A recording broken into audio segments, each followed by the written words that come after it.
السلام علیکم ورحمۃ اللہ وبرکاتہ۔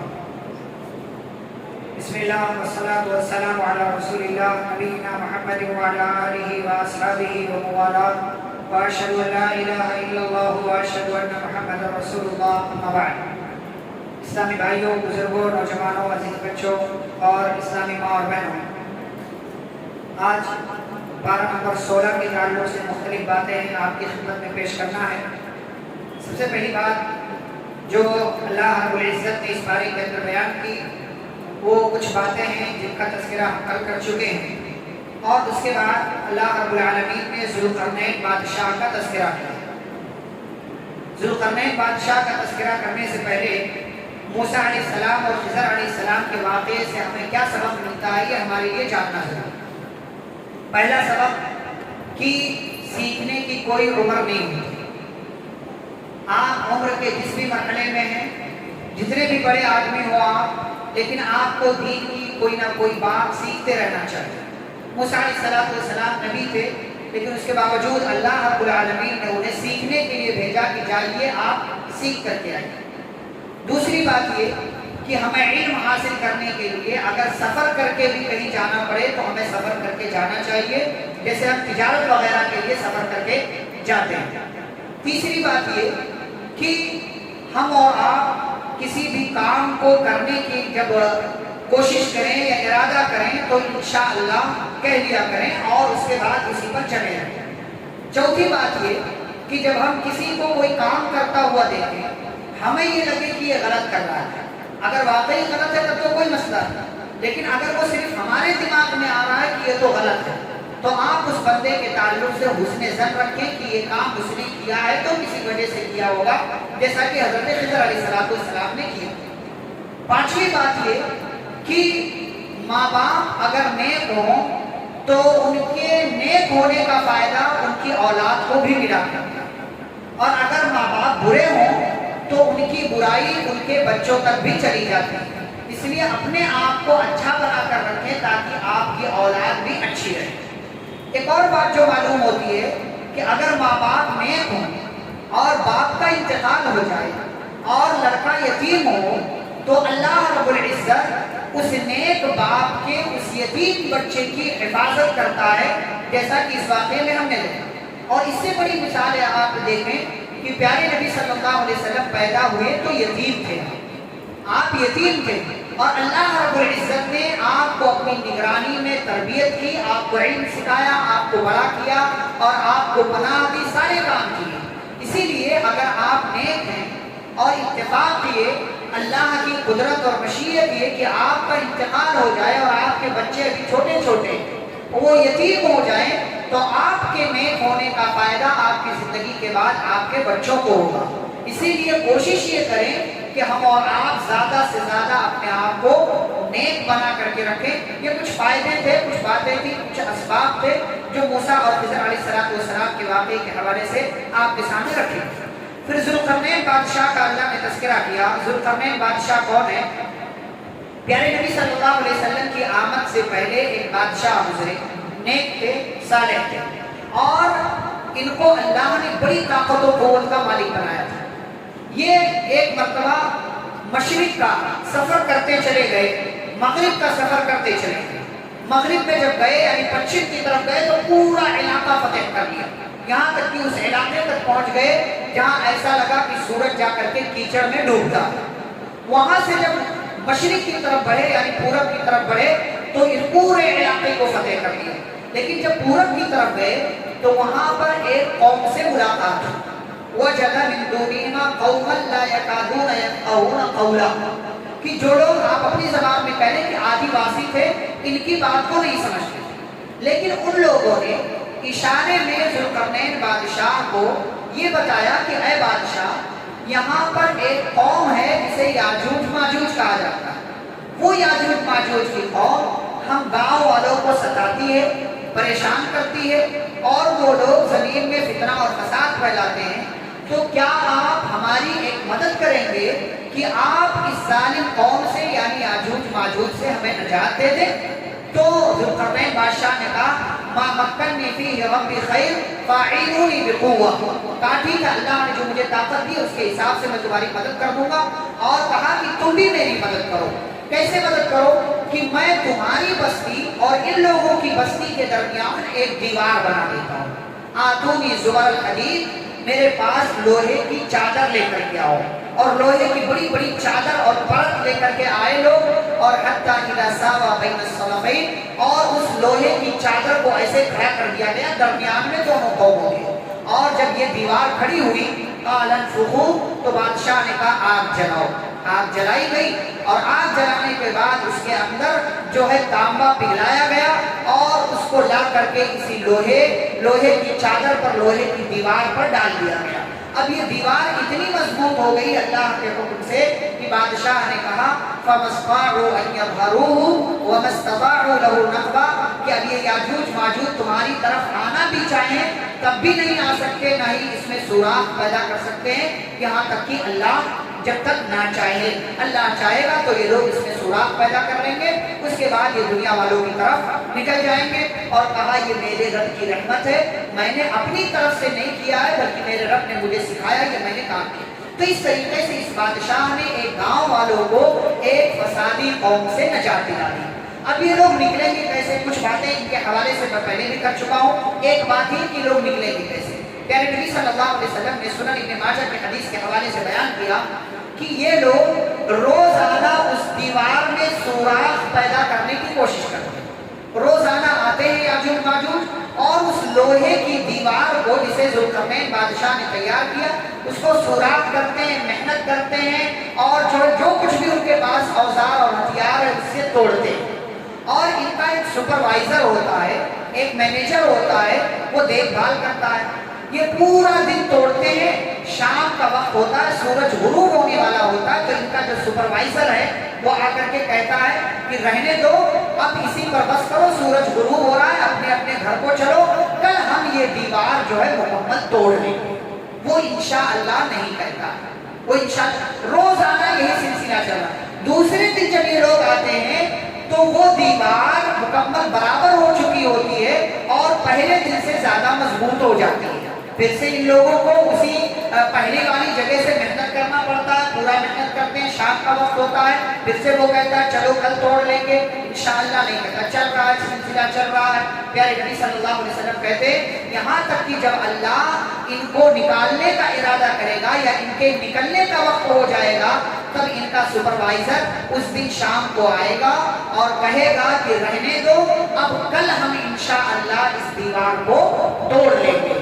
اس کے بعد جب وہ لوگ دوبارہ دوسرے دن صبح میں آئیں گے تو دیکھیں گے کہ وہ دیوار ویسے ہی حالت میں ہے جیسا کل وہ چھوڑ کر گئے تھے، تھوڑی سی جگہ باقی رہ جائے گی، اس کے بعد وہ لوگ اس کو توڑ کر کے نکل جائیں گے۔ اتنی بڑی تعداد ہوگی کہ ایک دریا کا پانی ان کا آدھا لشکر پی جائے گا اور زمین میں فساد پھیلائیں گے، لوگوں کو ماریں گے، لوگوں کو قتل کریں گے۔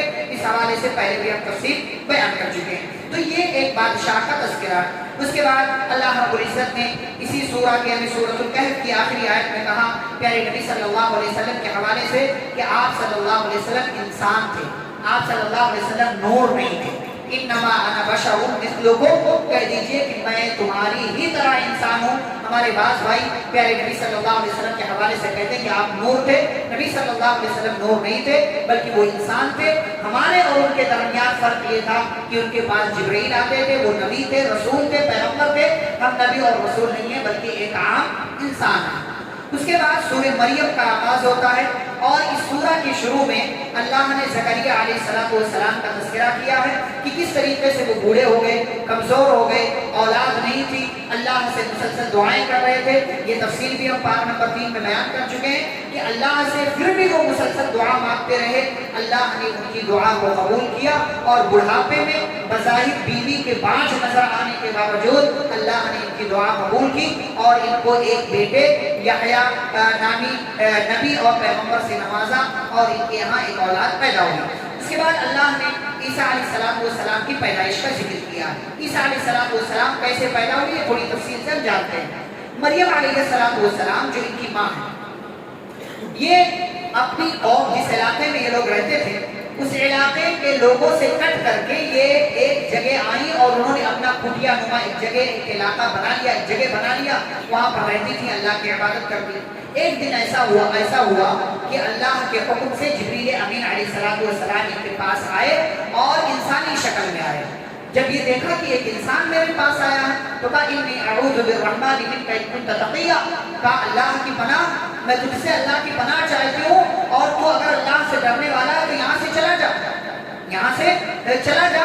قال انما انا رسول ربی، تو اس انسان نے کہا کہ میں تمہارے رب کا پیغمبر ہوں، قاصد ہوں، رب کی طرف سے آیا ہوں تاکہ میں تمہیں ایک بچے کی خوشخبری دوں، رب کی طرف سے ایک بچہ کے غلام دوں۔ تو مریم علیہ السلام نے کہا کہ انا یکون لی غلام ولم یمسسنی بشر ولم اکن بغیا، میرے یہاں بچہ کیسے پیدا ہوگا؟ آج تک کسی انسان نے چھوا نہیں، میں بدکار نہیں، زانیہ نہیں، میرے یہاں بچے کی پیدائش کیسے ہوگی؟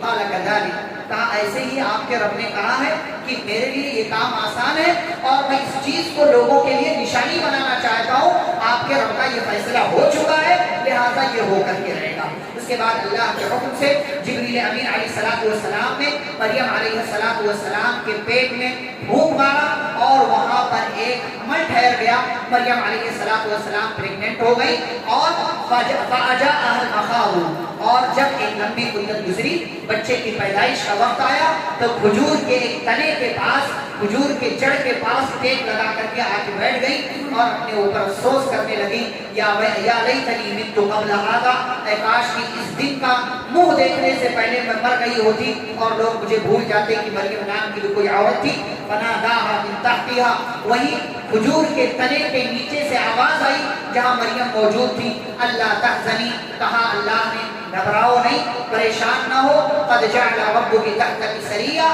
تمہارے رب نے تمہارے اسی پیر کے نیچے، تو جہاں تم بیٹھی ہو اسی زمین کے نیچے تمہارے لیے پانی جاری کر رکھا ہے، اور یہ کھجور کی جڑ پکڑ کر کے ہلاؤ، پیڑ کی جڑ پکڑ کر کے ہلاؤ، یہ کھجور تمہیں تازہ جو ہے کھجور عطا کرے گا۔ فکلی واشربی وقرری عینا، کھاؤ پیو، اپنی آنکھوں کو ٹھنڈک پہنچاؤ۔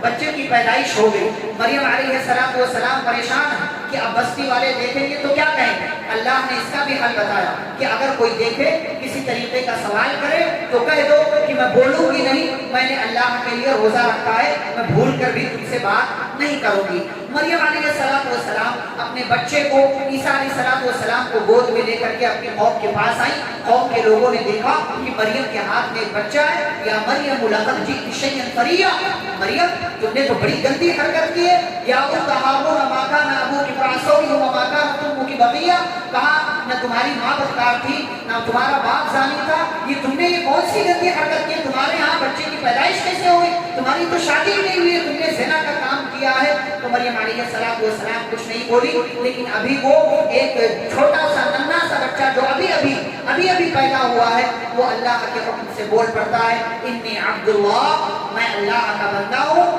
آتانی الکتاب وجعلنی نبیا، اللہ نے مجھے کتاب دی ہے، مجھے نبی بنایا ہے، اور جہاں میں کہیں رہوں اللہ نے مجھے مبارک بنایا ہے، مجھے نماز پڑھنے کی، زکوٰۃ دینے کی نصیحت کی ہے جب تک میں زندہ رہوں، اور میری ماں نے کوئی زنا کا کام نہیں کیا ہے، وبرا بوالدتی، اور مجھے میری ماں کے ساتھ احسان کرنے کا، نیکی کا کام کرنے کا میرے رب نے مجھے حکم دیا ہے۔ اللہ نے کہا ذالک عیسی ابن مریم، یہ عیسیٰ ابن مریم ہے جن کے سلسلے میں سچی اور اچھی بات ہم نے آپ کے سامنے رکھ دی، ورنہ یہودی یہ کہتے ہیں، مریم علیہ السلام کے اوپر الزام لگاتے ہیں کہ مریم نے زنا کیا تھا اور اسی زنا کے نتیجے میں نعوذ باللہ عیسیٰ علیہ السلام کی پیدائش ہوئی تھی۔ اللہ نے اسے غلط الزام کی تردید کی، کہا یہ الزام بے بنیاد ہے، یہ غلط ہے، مریم علیہ السلام نے کوئی زنا کا کام نہیں کیا۔ تو یہ اللہ کی قدرت ہے، جیسے چاہتا ہے انسانوں کو پیدا کرتا ہے۔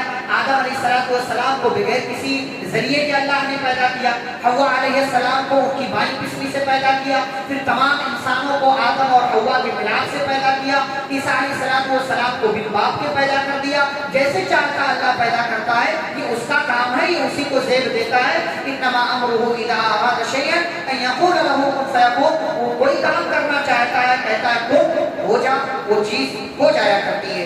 اس کے بعد اللہ نے ابراہیم علیہ السلام کا تذکرہ کیا، جن کے بارے میں انشاءاللہ کل پارہ نمبر 17 میں بات آئے گی۔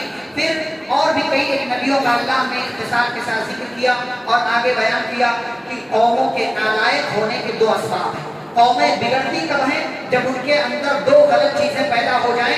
فَخَلَفَ مِن بَعْدِهِمْ خَلْفٌ، یہ تمام انبیاء آئے گزر گئے اور ان کے چلے جانے کے بعد کچھ نالائق لوگ پیدا ہوئے۔ اضاعوا الصلاۃ، جن لوگوں نے نماز کو چھوڑ دیا، واتبعوا الشہوات، اور اپنی مرضی کے مطابق زندگی گزارنے لگے، تو اللہ کہتے ہیں بہت جلد ہم ایسے لوگوں کو جہنم نام کی ایک وادی غی میں داخل کریں گے جہاں پر ان کو سکون نہیں ملے گا۔ ہمارے نالائق ہونے کے، بگڑ جانے کے دو اسباب اللہ نے بیان کیے، ایک نماز کا چھوڑ دینا، دوسرا مرضی کے مطابق زندگی گزارنا۔ یہ دو چیزیں آپ کی زندگی میں اگر ہیں تو سمجھ لیں کہ آپ نالائق ہیں، اللہ نے ایسے انسانوں کو نالائق کہا ہے۔ پھر اس کے بعد ایک بڑی اہم چیز اللہ نے بیان کی کہ انسان کچھ بھی کرے، آپ کوئی بھی غلطی کر جائیں، کسی کے تعلق سے بھی کر جائیں، ہو سکتا ہے آپ بھول جائیں، لیکن وَمَا كَانَ رَبُّكَ نَسِيًّا، آپ کا رب بھولتا نہیں ہے، آپ کا رب بھولتا نہیں ہے۔ اور یہ سوچ کر بڑا سکون ملتا ہے کہ میرے ساتھ کوئی کچھ بھی غلط کر جائے، مجھے پتا چلے نہ چلے، لیکن میرے رب کو سب معلوم ہے، وہ دیکھ رہا ہے، میرا رب میری طرف سے ڈیفنس کرے گا، اس لیے کہ وہ بھولتا نہیں ہے، اور میری طرف سے اللہ ایسے لوگوں سے بدلہ لے لے گا۔ آپ کچھ بھی کریں، یہ ہمیشہ دماغ میں رکھیں کہ آپ کا رب بھولتا نہیں ہے اور آپ سے ایک ایک چیز کا حساب لینے والا۔ پھر آگے کہا وَإِن مِّنكُمْ إِلَّا وَارِدُهَا، کچھ صراط کا اللہ نے ذکر کیا، کہا کچھ صراط پہ سے ہر ایک کو گزرنا ہے، اور کچھ صراط کے تعلق سے انشاءاللہ کسی پارے میں بات پھر آئے گی جہاں جہنم کا تذکرہ ہوگا۔ پھر آگے اللہ نے اس بات کا تذکرہ کیا کہ قیامت کے دن دنیا کے تمام لوگوں کو اکیلے اکیلے اللہ کے پاس جانا ہے، نہ ماں باپ کے ساتھ جا سکیں گے، نہ کسی بھائی بہن کے ساتھ، نہ کسی اور کے ساتھ، سب کو اکیلے اکیلے رب کے پاس جانا ہے۔ آپ ہوں گے، آپ کا رب ہوگا، بیچ میں کوئی ٹرانسلیٹر نہیں، کوئی ترجمہ کرنے والا نہیں، کوئی آپ کی طرف سے بولنے والا نہیں، رب کا سوال ہوگا، آپ کا جواب ہوگا۔ وَكُلُّهُمْ آتِيهِ يَوْمَ الْقِيَامَةِ فَرْدًا، ہر ایک کو اکیلے اکیلے رب کے پاس جانا ہے اور رب کی طرف سے پوچھے جانے والے سوالوں کا جواب دینا ہے، لہٰذا ان سوالوں کے جواب دینے کے لیے ہمیں اپنے آپ کو تیار رکھنا چاہیے۔ پھر اس کے بعد یہاں سورہ مریم ختم ہوتی ہے اور سورہ طٰہٰ سورہ نمبر 20 کا آغاز ہوتا ہے۔ اس کی ابتدا میں اللہ نے اس بات کا تذکرہ کیا ہے کہ اللہ جو ہے وہ عرش پر مستوی ہے۔ اللہ ہر جگہ موجود نہیں ہے، اللہ عرش پر ہے، لیکن وہ اپنے علم کے اعتبار سے ہر جگہ موجود ہے۔ ذات کے اعتبار سے اللہ عرش پر مستوی ہے، لیکن اس کا علم ہر جگہ، اس کو پتا ہے کہ ابھی میں بول رہا ہوں، آپ سن رہے ہیں، ہم سب مسجد میں، کون سن رہا ہے، کون کیا سوچ رہا ہے، یہ سب اس کو معلوم ہے۔ علم کے اعتبار سے اللہ ہمارے ساتھ ہے، ذات کے اعتبار سے اللہ عرش پر مستوی ہے۔ پھر موسیٰ علیہ السلام کا اللہ نے تذکرہ کیا کہ موسیٰ علیہ السلام کو اللہ نے طور نامی پہاڑ پر بلایا، وہاں رب سے ملاقات ہوئی، وہاں اللہ نے سوال کیا، موسیٰ علیہ السلام نے جواب دیا۔ اور پھر اس کے بعد موسیٰ علیہ السلام کے ایک ایسی چیز کا اللہ نے تذکرہ کیا جس سے پہلے نہیں آئی ہوئی بات میں بیان کروں۔ اللہ نے کہا کہ فرعون کے پاس جائیے، فرعون سرکش ہو چکا ہے۔ تو موسیٰ علیہ السلام کے یہاں ایک بیماری تھی جسے جو لکنت جس کو بولتے ہیں، اٹک اٹک کر بولنا، الفاظ برابر نہیں نکلا کرتے۔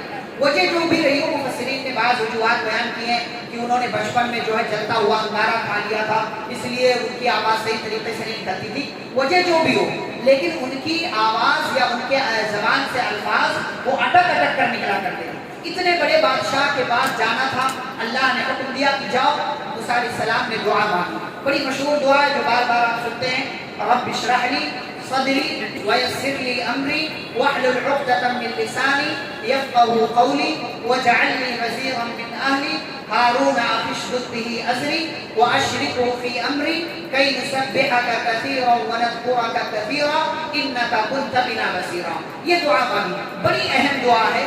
اس میں سے شروع کی 4 آیتیں جو ہے وہ عام طور سے ہم پڑھتے ہیں، بعد والی جو دعا ہے وہ خاص موسیٰ علیہ السلام کے تعلق سے، لیکن جو شروع میں 4 جملے ہیں، رب اشرح لی صدری ویسر لی امری واحلل عقدۃ من لسانی یفقهوا قولی، یہ عام ہے، آپ پڑھ سکتے ہیں۔ کب کب پڑھ سکتے ہیں؟ آپ کی زبان میں لغنت ہو پڑھ سکتے ہیں، آپ کو کوئی کسی مشن پہ جانا ہے آپ پڑھ سکتے ہیں،